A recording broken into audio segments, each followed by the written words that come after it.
One, and we are recording. Hello and welcome to In Your Backyard playlist of videos that Karen and I are going to be producing for you. So welcome, Karen. Thank you for coming and joining us on this exciting journey of helping and educating and empowering and installing knowledge in everybody who sees these videos about how they can be totally self-sustaining with what's in their own backyard.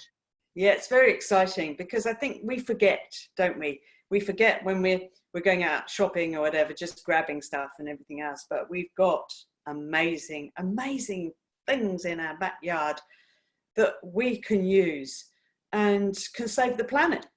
Absolutely, absolutely. One thing, because we're shooting this during the time of our tail end of our lockdown level 4 with the original coronavirus pandemic. And one thing that's come to me in the last 4 weeks of watching and observing people is just how much we actually can survive in our own bubble, being New Zealand. Yeah. In our own bubble of being England, if you're watching us from England, in our own bubble of being Australia. So this is what has inspired me to create this playlist of videos so we can, like I've already said, empower, educate and enrich you to do exactly this. Yeah. So let's get started, Karen, because we've got a whole long list and we want these videos to be no longer than 5 to 7 to 10 minutes long each. So let's get started with, in New Zealand we have this amazing fruit at this time of year called the Fejoa. Oh, yeah. And I see Fejoas falling off trees and literally rotting on the ground. They seem such a waste. Yeah, they're about Fejoas. Yeah, people don't realize, I think, you know, they grow very, very prolifically. They don't need a lot of TLC. And so they don't need an awful lot of any pesticides or anything like that to keep them going. They're actually not a New Zealand originating fruit. They actually come from South America. However, they've been doing beautifully here in New Zealand. They thrive. They contain oodles of nutrition, very, very high in vitamin C. So it's really good source also of dietary fiber. So having vitamin C and dietary fiber is really good for your immune system, good for your digestive tract. It actually helps protect the mucous membrane of the colon. So it's a really, really useful fruit. So a lot of people I know use kiwi fruit as a laxative, but you have to be very careful with kiwi fruit because they use so many chemicals on them. So even the stuff you can buy that supposedly just, I can't remember the name of the product, but that is not organic. If you're going to use kiwi fruit, use organic. But the wonderful, prolific Fejoas can be a wonderful source of keeping your bowels moving. It can really help with getting the vitamin C content, antioxidant levels ramped up. And so it's a really useful fruit. It also contains small amounts of B complex vitamins like pantothenic acid, niacin, B6. And they are really, really important for your central nervous system. So okay, so I remember when I was a nipper, as a young child, for those from overseas, when I was a little girl, my grandfather cut a Fejoa in half and he showed me the inside. He said, you can see how this is good for your gut. And he showed me how the inside of a Fejoa looks like intestines. So there is a science behind that, isn't it? When you look inside a fruit, like a walnut, you break that open and it looks like half a brain, and we all know walnuts are really good for the brain. So it's fascinating how the fruit tells you, or the vegetable tells you, what part of your body it's going to assist with.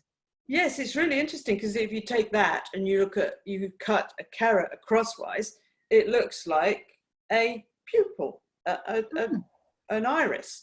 And so it's got all of those things. But, you know, going back to the wonderful Fejoa, you can use it in so many ways.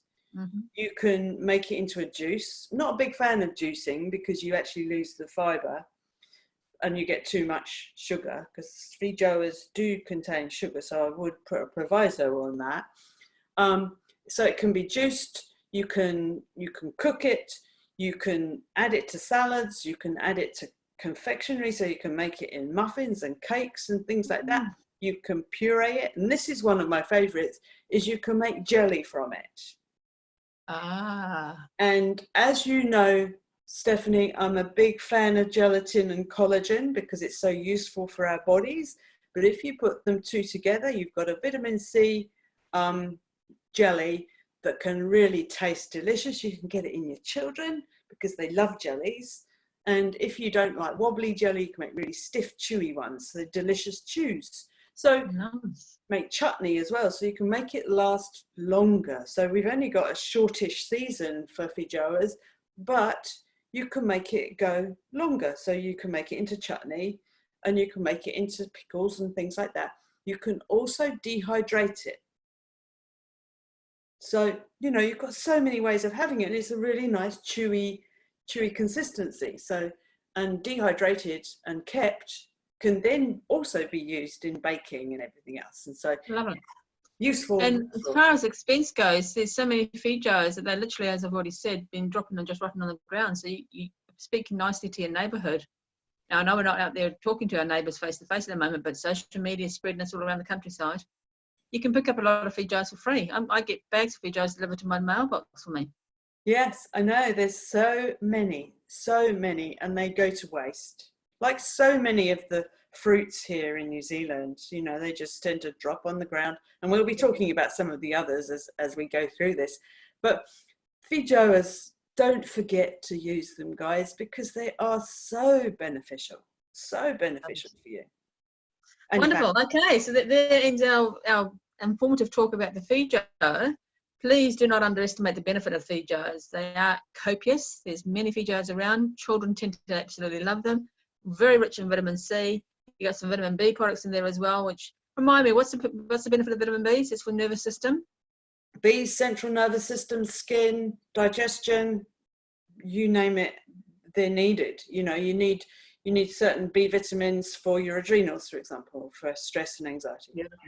We're going to go more into each individual vitamin on other calls. But for now, that's all about the Fejoa, the humble Fejoa. Please don't underestimate it, and please don't ignore it just because it's plentiful and it's available for you. Go out there and grab yourself some Fejoas and make the most of them. Okay, thank you for your input, Karen. It's been really informative as always, and we'll speak to you very soon. Bye for now.